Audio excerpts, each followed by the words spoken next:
La Coca-Cola est une boisson gazeuse sucrée à la couleur sombre.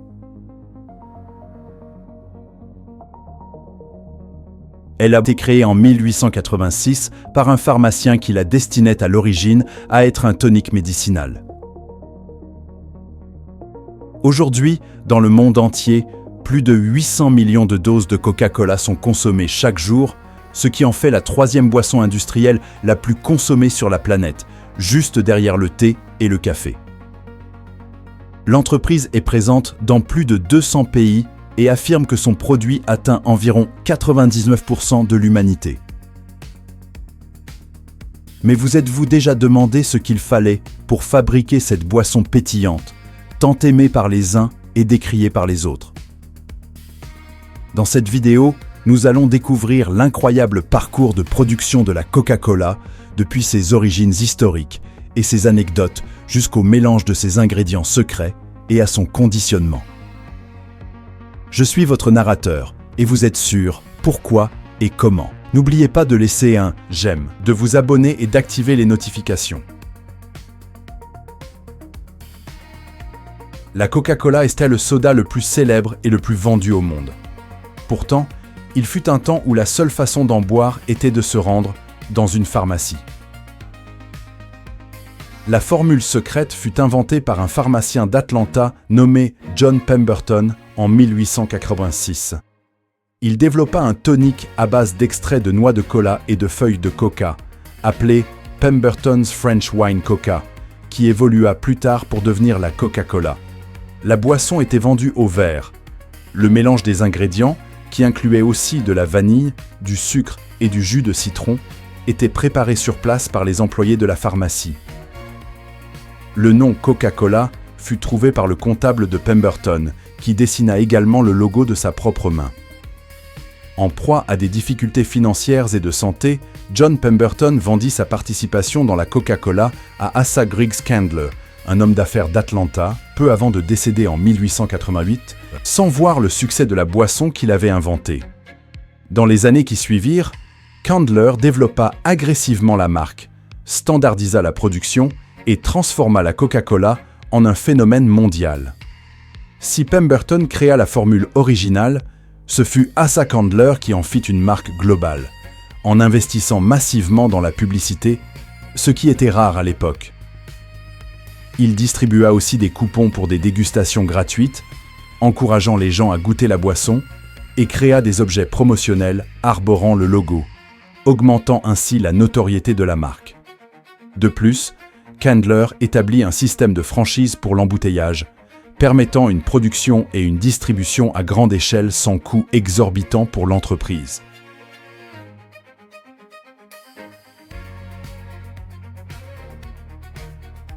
Grâce à ces stratégies, Candler consolida la Coca-Cola comme l'une des marques les plus reconnues au monde. En 1919, il vendit l'entreprise pour 25 millions de dollars à un groupe d'investisseurs mené par Ernest Woodruff, assurant la poursuite de son expansion. L'un des moteurs de cet immense succès réside dans sa formule secrète. Au fil des ans, ce secret est devenu partie intégrante de l'ADN même de la marque. C'est pourquoi, encore aujourd'hui, la recette de la Coca-Cola est probablement le secret commercial le mieux gardé de l'histoire.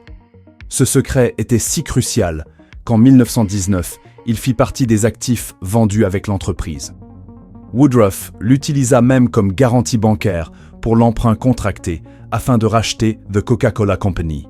La formule secrète resta en garantie à la Trust Company Bank de New York jusqu'en 1925, lorsque Robert Woodruff remboursa le prêt et la transféra à la Trust Company Bank d'Atlanta, où elle demeura plus de 85 ans.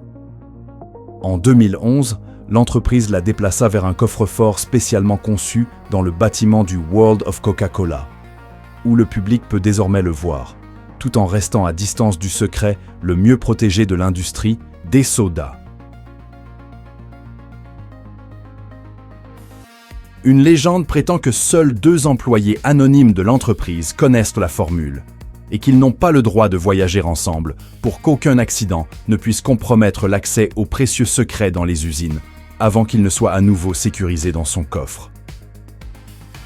Mais alors, comment la Coca-Cola est-elle fabriquée dans le monde entier si sa formule est si secrète? Les ingrédients sont listés sur les étiquettes des canettes et des bouteilles, mais l'un d'eux est volontairement vague. Arôme naturel. La composition de cet ingrédient est le secret commercial le plus jalousement gardé au monde. Pour le préserver, l'entreprise fabrique elle-même son ingrédient principal, un sirop condensé connu sous le nom de concentré de la boisson. La Coca-Cola ne révèle pas exactement où ce sirop est produit et n'autorise pas de tournage moderne de ses processus de fabrication. C'est là que réside le cœur de son secret. Ce concentré est ensuite expédié vers les usines de production. The Coca-Cola Company opère dans plus de 200 pays et travaille avec environ 225 partenaires d'embouteillage qui possèdent ensemble près de 900 usines à travers le globe. Ce sont eux qui sont chargés du mélange final des ingrédients et du conditionnement en canettes et bouteilles. Les principaux ingrédients de la Coca-Cola sont de l'eau gazéifiée, du sucre, de l'extrait de noix de cola, de la caféine, de l'acide phosphorique et le fameux sirop concentré secret. Les usines d'embouteillage fonctionnent la plupart du temps en production continue, 24 heures sur 24, 7 jours sur 7. Elles peuvent produire entre 100 000 et 300 000 bouteilles par jour, selon la ligne de production et le format des emballages. Une grande usine peut facilement dépasser le million de bouteilles quotidien. De plus, certaines unités ultra-modernes possèdent des lignes capables de traiter jusqu'à 6000 canettes à la minute. La première étape du conditionnement consiste à transformer le concentré. On le dilue dans de l'eau filtrée et du sucre, ou des édulcorants pour les versions light. Près de 90% de la Coca-Cola est constituée d'eau. Cette eau subit des processus de purification rigoureux pour garantir l'absence d'impuretés. L'entreprise utilise la filtration, l'osmose inverse et la stérilisation pour atteindre des standards de qualité constants. L'objectif est d'éliminer toute odeur ou goût parasite, pour obtenir une eau aussi neutre et pure que possible. Pour l'édulcoration, on utilise du sucre ou du sirop de maïs à haute teneur en fructose.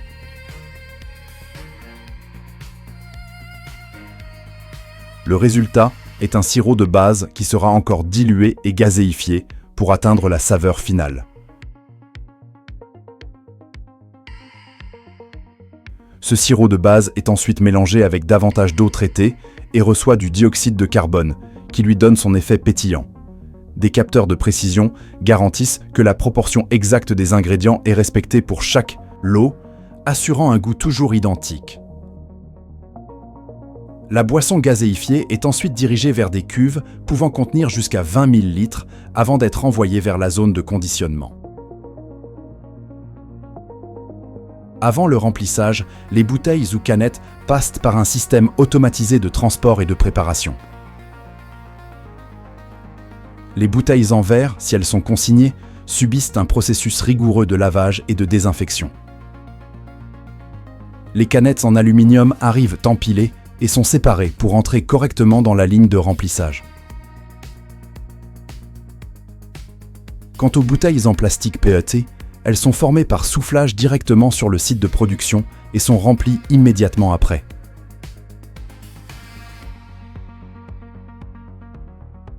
Les emballages sont nettoyés par des jets d'air comprimés et de vapeur pour éliminer poussière et contaminants potentiels. Des capteurs optiques vérifient de l'absence de défauts, de fissures ou de déformations. La Coca-Cola est conditionnée par des machines de haute précision, appelées remplisseuses isobariques pour liquide gazeux.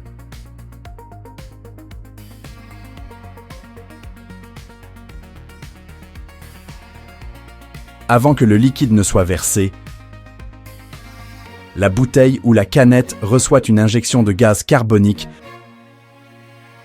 pour éviter la formation excessive de mousse.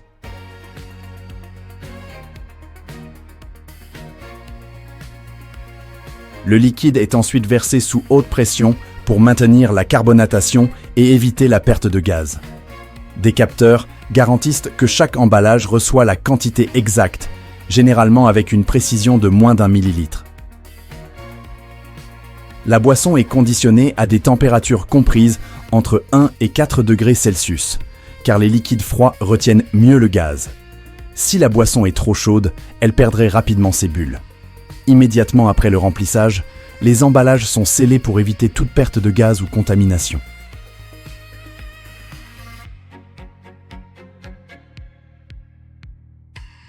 Les emballages sont ensuite étiquetés et inspectés par des systèmes de vision artificielle qui vérifient d'éventuels défauts.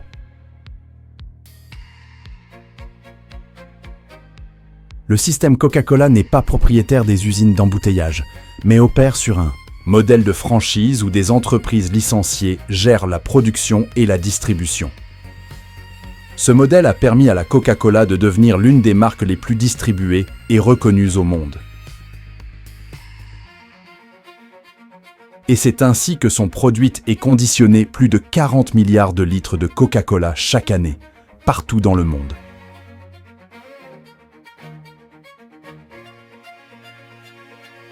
Si vous avez aimé cette vidéo, laissez un j'aime et partagez-la avec vos amis. Commentez pour nous dire de quelle région vous nous regardez et ce que vous avez pensé de cet épisode. Abonnez-vous à notre chaîne Pourquoi et Comment et activez la cloche des notifications pour être averti à chaque nouvelle publication. Merci d'être resté avec moi jusqu'au bout. Que Dieu vous bénisse, vous et votre foyer, et qu'il vous garde toujours en paix.